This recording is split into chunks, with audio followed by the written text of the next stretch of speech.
অধ্যায় ৭ মানবাধিকার। রচনামূলক প্রশ্ন। ১. শিশু অধিকার লঙ্ঘনের ৩টি উদাহরণ দাও। শিশু শ্রমের কারণে শিশুরা কোন অধিকারগুলো থেকে বঞ্চিত হয়? ২. মানবাধিকার বলতে কী বুঝো? ২টি মানবাধিকারের কথা উল্লেখ করো। নারী অধিকার লঙ্ঘনের ৩টি উদাহরণ দাও। ৩. শিক্ষা গ্রহণ কী ধরনের অধিকার? এটি গুরুত্বপূর্ণ কেন? এ অধিকার রক্ষায় তোমার ৪টি করণীয় লেখো। ৪. নিতু পঞ্চম শ্রেণীর ছাত্রী। সে সুন্দর ছবি আঁকে, কিন্তু সে কারোর সাথে মিশতে চায় না। সে কোন ধরনের শিশু? এ ধরনের শিশুর সাথে তুমি কীরূপ ব্যবহার করবে? নিতুর মতো শিশুদের ৪টি বৈশিষ্ট্য লেখো। অধ্যায় ৮ নারী পুরুষ সমতা।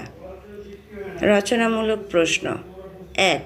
বেগম রোকেয়া কোথায় জন্মগ্রহণ করেন? তাকে নারী জাগরণের অগ্রদূত বলা হয় কেন? নারী উন্নয়নে বেগম রোকেয়ার 4টি অবদান লেখো। ২. ৮ই মার্চ কোন দিবস পালন করা হয়? এ দিবসের 4টি তাৎপর্য লেখো।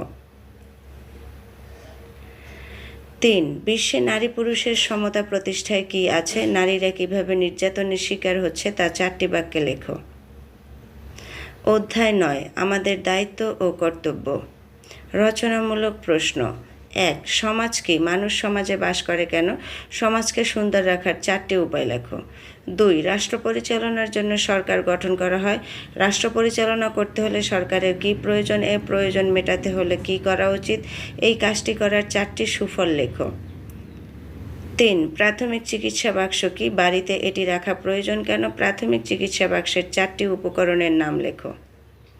৪. নাগরিক হিসেবে রাষ্ট্রের প্রতি আমাদের কী রয়েছে? রাষ্ট্রের প্রতি আমাদের 4টি দায়িত্ব ও কর্তব্য উল্লেখ করো। আজ এ পর্যন্তই। সবাই ভালো থেকো, সুস্থ থেকো। আল্লাহ হাফেজ। ভালোভাবে পড়াশোনা করো।